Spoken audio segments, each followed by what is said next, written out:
Frédéric Robert, donc installé dans le Maine-et-Loire depuis 1994, donc en GAEC avec ma femme, sur 100 hectares de surface, vaches laitières et poulets bio, donc en conversion bio depuis le mois de mai 2019.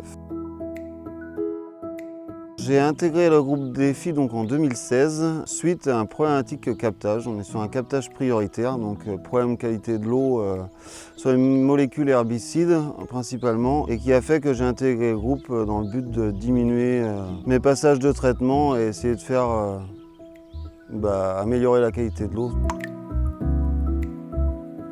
Première problématique, c'était de la diminution des passages herbicides. Surtout, c'est là qu'on a commencé à intégrer le matériel en essayant la houe rotative que j'ai eu en essai pendant 1 an et qui a permis de commencer à avoir le travail de désherbage mécanique sur les parcelles.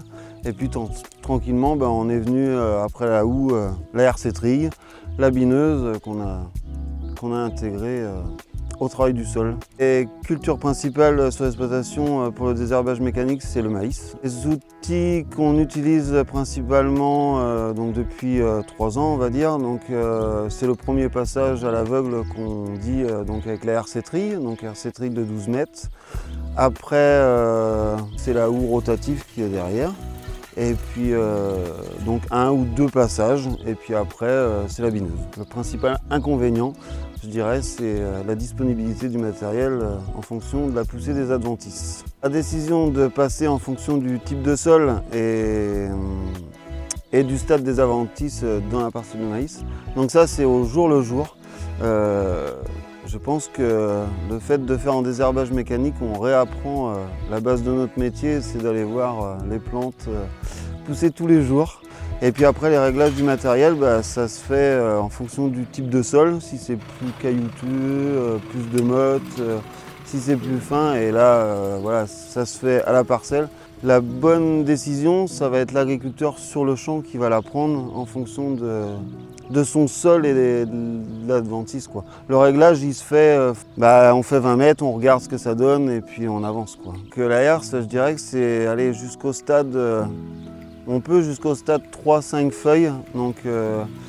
Là, il y a une règle qui est assez simple, à l'aveugle déjà dans un premier temps. Donc là, cette année, je suis passé à 5 jours. Donc le maïs, en 6 jours, il est sorti quasiment. 5 jours après, je suis passé juste avant qu'il sorte, mais en faisant bien attention de ne pas casser le germe. Et on sème un peu plus profond, donc on n'est pas à 2-3 cm. Moi, je se mets à 5 cm. Pour se laisser le temps. Après, on peut passer à RC Trille, donc c'est souvent 1 km/h par feuille. Donc je dirais jusqu'à 3-5 feuilles, on peut encore y aller avec la RC Trille. Et puis après, c'est plus la houe qui prend le relais. Donc là, faut adapter la vitesse. Et puis le réglage du peigne derrière, mettre plus agressif, moins agressif. Pour la RC Trille et la houe rotative, il s'agit plutôt de cibler les dicotylédones annuels. Ils auront un effet moindre sur les graminées annuelles, bien qu'ils peuvent quand même ralentir leur croissance.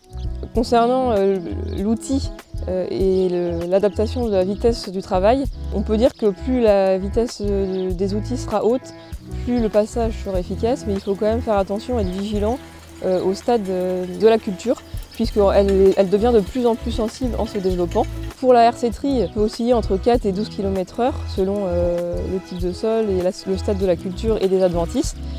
Sur la houe rotative, il est conseillé de ne pas trop descendre en dessous de 10 km/h pour une efficacité optimale.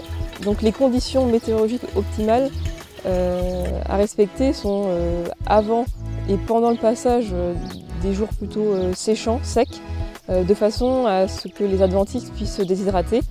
Il est aussi conseillé de passer les heures les plus chaudes de la journée, puisque c'est à cette période que la culture sera la moins sensible au passage de l'outil. Il y a ensuite 2 prérequis qui sont 2 jours de sec avant le passage de l'outil, ou alors un bon état du sol, ça peut aussi être dans ce sens-là. Et le deuxième prérequis qu'il faut respecter, c'est soit 2 jours secs après le passage de l'outil, donc 2 jours séchants, ou alors 4 jours plutôt frais sans pluie après le passage de l'outil.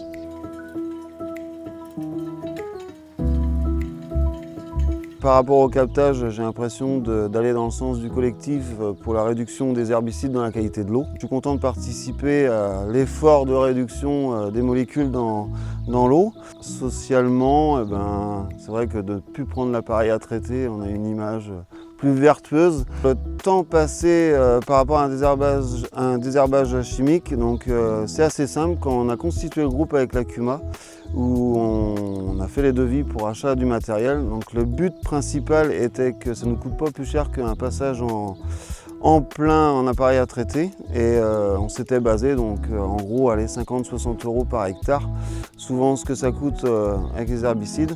Donc le but c'était de ne pas dépasser ça, et on ne compte pas le temps de travail, mais avec les subventions qu'on a eues, qu'on a été chercher, on arrive autour de entre 40 et 50 €. Cette année on est en train d'exploser les hectares par le matériel, et on va commencer déjà à réfléchir sur peut-être renouveler le matériel en double, parce que je pense que ça va être la prochaine problématique. Les avantages que je peux trouver sur l'exploitation, mais ça financièrement on n'arrive pas à le quantifier, et financièrement je ne sais pas, mais c'est sans doute la minéralisation sur le sol à chaque fois qu'on passe les outils. Alors le message que je voudrais faire passer pour les agriculteurs qui veulent se lancer dans le désherbage mécanique, c'est l'échange qui est primordial entre voisins, ceux qui le pratiquent. Il faut échanger, il faut aller voir, il faut se poser plein de questions, il ne faut pas se lancer tête baissée comme ça, parce que c'est un coup à faire des bêtises.